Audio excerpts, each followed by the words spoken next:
Thanks for tuning in today for Investment Insight. We appreciate your time. We've got Jonathan Burns here again today, and we're talking a little bit about Tennessee Investment Services Trust. This is another one of our topics on the trust and estate planning and wills. And so, Jonathan, tell us a little bit about what a Tennessee Investment Services Trust is. Great. Thank you, Brent. Thank you all for having me today. So a Tennessee, go ahead and write it up here, Tennessee Investment Services Trust. It is Tennessee's version of a domestic asset protection trust. Okay. Typically, the thought, the rule, the mindset in most states forever has been, hey, you cannot create a trust for yourself and have the assets be protected. That's typically been the thought. When it's somebody else's stuff in trust for you, it's a different story.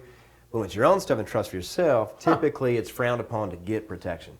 But we've got a vehicle now in Tennessee, and a few other states do as well, where you can actually do that. You can actually put assets in a trust and get protection in almost all instances, from creditor issues that could pop up.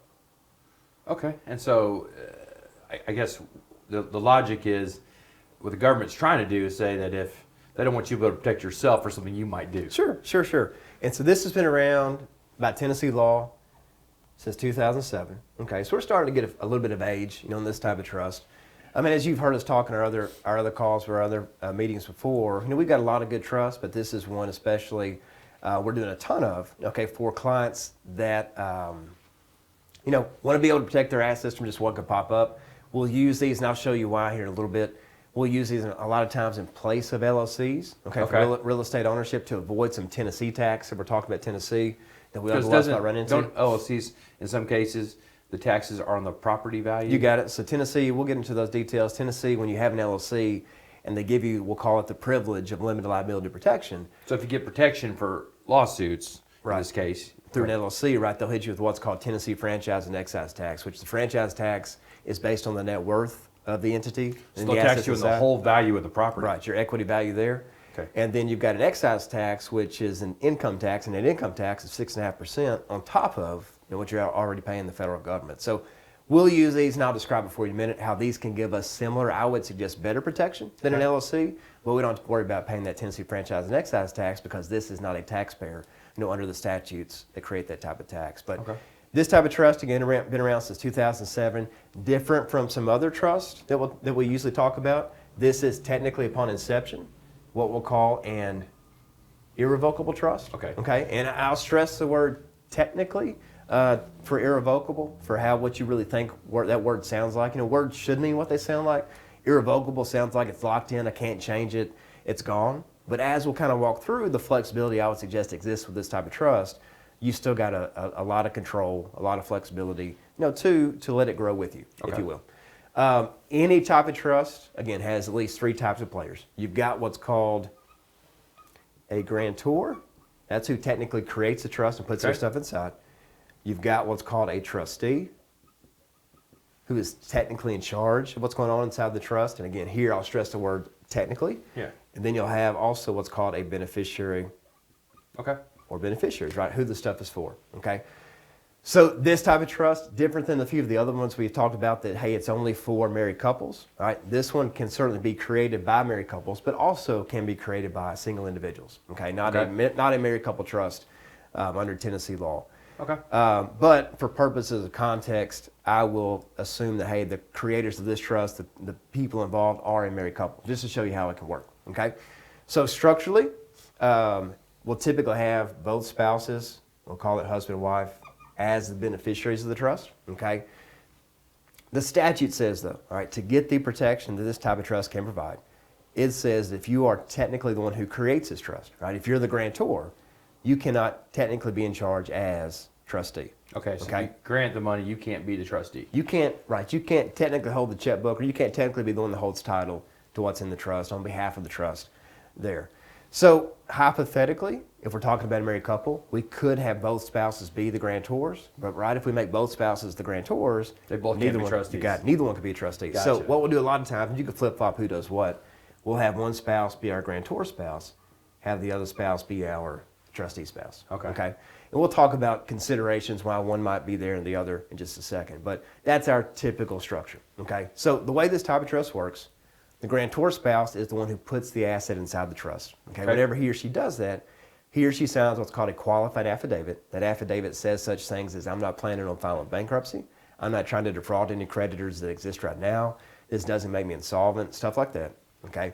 Put the asset in the trust, sign the affidavit. Yeah. Provided a creditor cannot come along within the next 18 months and prove to a judge by clear and convincing evidence that, hey, judge, I'm the reason, I'm the reason the grantor put this asset in the trust, right? I was knocking on the door saying, pay me my money, and the next day, the grantor formed this trust to get around me specifically, okay? So in that case, like if let's say you do this trust and 2 months later something comes up, if it didn't happen when you did it, you're still protected. They're right. They have to prove again that, hey, 2 months ago, grantor was thinking about me. Good luck with that, right? It to me, it's almost, hey, you've got to be a pre-existing creditor again, and then prove motive that, hey, again, you are the specific reason. Absent a creditor being able to prove that, the grantor gets sued for anything in the future. Yeah. Creditors can't touch what's inside the trust. Okay, so talking about, we'll call it to describe for you, creditor up here trying to sue the grantor individually. Again, unless they can make that proof within that 18-month window that they were in essence that pre-existing creditor, they can't touch what's inside this trust. Okay, and for our example, let's say it's a piece of real estate you put inside this trust. Okay, they sue you individually, they can't get to that. Right, so protection initially, I'll call it from the top down. Right, this type of trust, similar to an LLC, is also designed to give us protection from the bottom up. Okay, so what I mean by that is if you've got this piece of real estate inside of this trust, let's say it's some commercial piece of property, if somebody slips and falls here, right, they're going to sue the owner and say it's the owner's fault.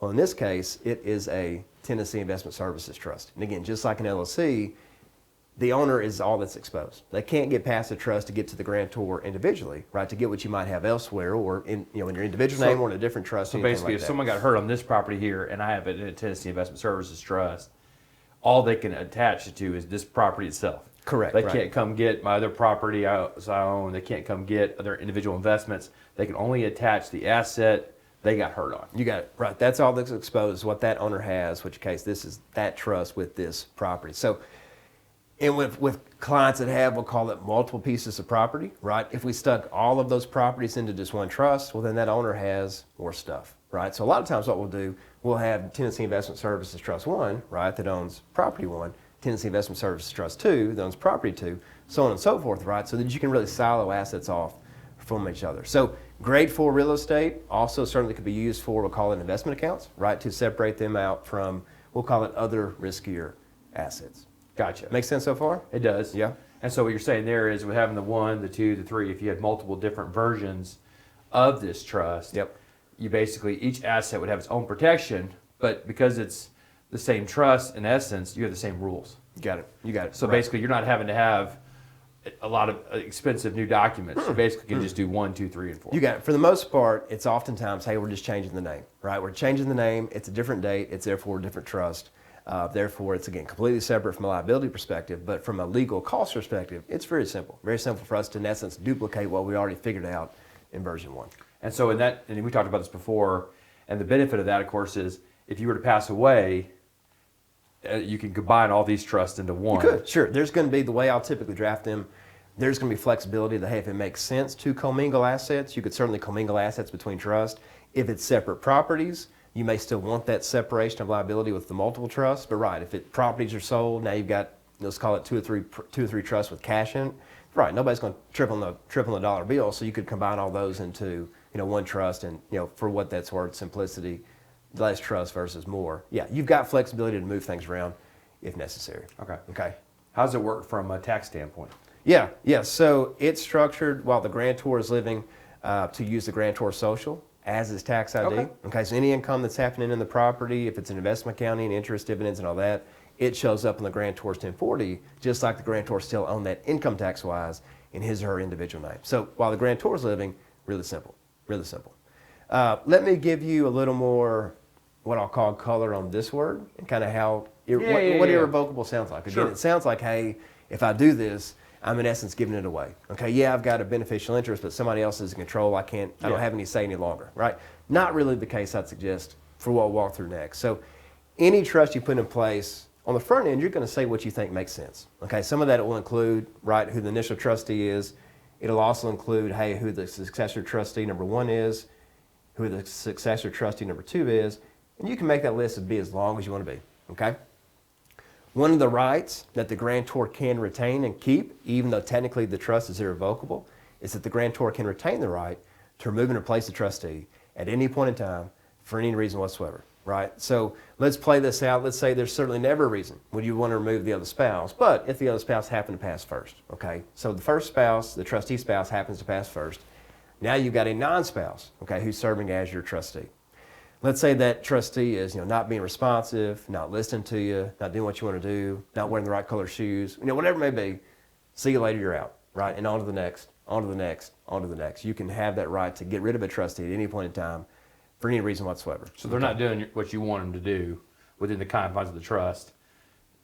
Even though you aren't the trustee, you could basically fire them till you can find someone that does do what you want to do with it. Exactly right, exactly right. So on the front end, you can really name what I'll call any type of person to be a trustee and be a successor trustee. Okay, doesn't matter if you're related, doesn't matter if you own a business, if they work for you, right? Assuming you can control what they'll do because you're signing their paycheck.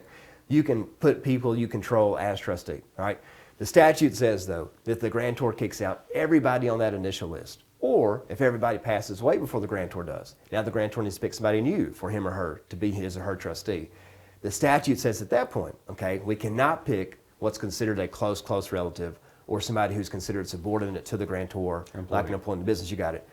We'd have to pick, we'll call it a non-close relative or a friend or advisor, to be our trustee. So close relative is a spouse, is a sibling, is a parent, is a descendant, okay? So if we want those type of people or think we might want those type of people to serve, we just list them on the initial trust document. No one can always get rid of them.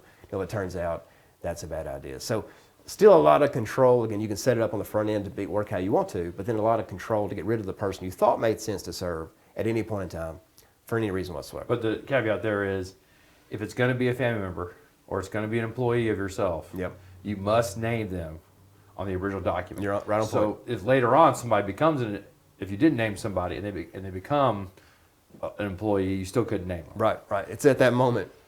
That's important when you don't want to name them. You got absolutely right. So that's one right. I would say even though the trust is irrevocable, some flexibility, control you still get to keep. The grantor, another flexibility power. The grantor, and this is a statutory term, I'm not trying to take your job. The grantor can serve as the investment advisor for the trust. And the way we'll draft that, the trustee doesn't have the unilateral authority, to make investment decisions as far as selling the property or buying a new property or selling the stocks and buying all that without direction from the investment advisor, again, who is the grantor that set this trust up. So like in my case, if I granted this property into that trust and I don't want them to sell it, they can't sell without my permission. You got it. So even though they're trustee, I still have a lot of control Absolutely right. of everything that happens. Absolutely right. Absolutely right.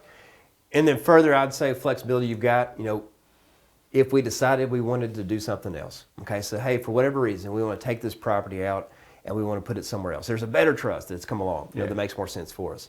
Again, this trust is irrevocable, so it's not like a revocable trust where if you change your mind, you just revoke it and voila, it's done.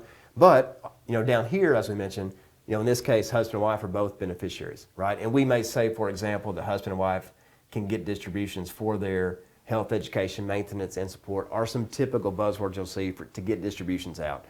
So practically, if we want to take assets out of the trust, it's husband and wife saying to wife, hey, we want to take assets out of the trust. Wife decides, okay, that makes sense, and you distribute the assets out of the trust. So you can still get the assets out of the trust, even though it's technically irrevocable. It's just a distribution of principal, to get those assets. So in this case, you basically can pull, the trust can exist, but you can pull the money out of it. You got a lot of fun. And so if there's no money in it, it's no good anymore. Sure. So the new trust would work out. You got it. And then another piece of a trust, of course, is we'll bake in what I'll call a lot of estate planning features, which might say, for example, husband and wife are the initial beneficiaries. When the first spouse passes, it's now for the benefit of the surviving spouse.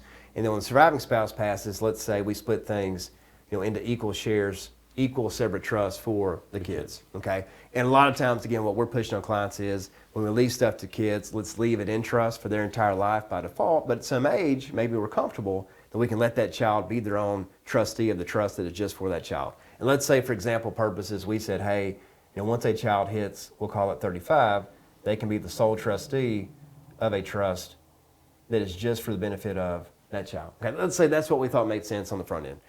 Life happens, all right? Things change, right? Let's say one of these kids gets married to somebody that the clients can't stand, right? And they're worried that, hey, if this child is trustee at 35, they're just going to listen to that, that new spouse and do things I don't agree with. Yeah, pull the money out. And Sure. So even though the trust is irrevocable, we could still give, each spouse what is called a limited power of appointment, okay? That can be as broad or as narrow as we want it to be. But for example, a lot of times what we'll provide, for the married couple is that, hey, if things change down the road, we've still got flexibility to update what the structure looks like for the kids, even though it's irrevocable. We can't a lot of times add a new spouse, if one of these spouses passes sooner than he or she should, but we can still, tweak it, fix it, if you will, for what it looks like whenever it gets down to the kids. So, so in essence, if I see, my youngest daughter, Madeline's 5 years old, and right now I've got a trust like this set up myself, and I said, well, 45 is the age I want her money, but as time goes on, I say, well, hey, she's really responsible. I'm going to give her the money at 35. Yeah. I can do that. Or I can say, could. she's not responsible. I'll give her the money at 55. You got it. Flexibility, again, even though technically the trust is irrevocable. Yeah. Now, how does it work for inheritance tax? Yeah. So this trust, and we'll get into in future discussions, talking about ways to get what I'll call proactive, estate tax-wise. But typically the thought is, okay, if you have a person create a trust for themselves, okay, so if the grantor and the beneficiary are equal, if they're the same, you're not yet getting proactive estate tax-wise. Okay, so whenever the grantor passes, this trust is going to be designed, to use some of the grantor's estate tax exemption and try to shield those assets forevermore from federal estate tax going forward.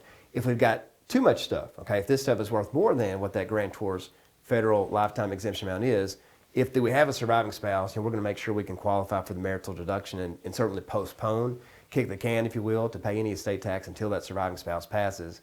But right, we'll get into more detail on proactive strategies, but this one, when the grantor and beneficiary are equal, typically you're not yet, I'll call it, getting proactive estate tax-wise. It's best structured to plan for that once that first spouse passes, once the grantor passes, but not yet, since those two things are the same. Yep. So do you get any kind of step up? There's no a community property trust. Of course, you get a step up. Do you get that in this situation? Great question. So we'll use some same tax numbers we used from our previous discussion on community property. But let's say we've got an investment account or again a piece of real estate inside of this trust that's worth $500,000. Okay, so that's our fair market value. And let's say again this is an asset that was purchased initially for $200,000. Okay, so that's the cost basis. So right. Yeah. While everybody's living, they call you and say, hey, Brent, we want to sell these stocks, right? We've got $300,000 of gain to pay capital gains tax on, right? Sure. With the community property trust, just like you mentioned, if we've got that investment account or that property inside of that trust, doesn't matter which spouse passes first, full step up, right? Full step up all the way to the full fair market value. Here, with this one, based on our structure, it technically does matter what happens depending on which spouse passes when. Because it's based on who granted it? Or? It is, right? So when we created this trust, to get the protection we wanted to get, everything came from the grantor. Okay, so if this is sometimes, for example, what I'll tell you, if this is sometimes, initially the property, if it's a piece of real estate, was owned in joint name. Okay, before we put it in the trust, we're going to do a quick claim deed to put it just in the grantor spouse's name, 100%. And then the grantor spouse puts it 100% into the trust, right? But because of that, there is significance from a cost basis step up perspective. So if the trustee spouse passes first, again, technically, he or she did not put anything in the trust. Yeah, right? So they didn't get any basis. No basis step up, right? When that spouse passes first.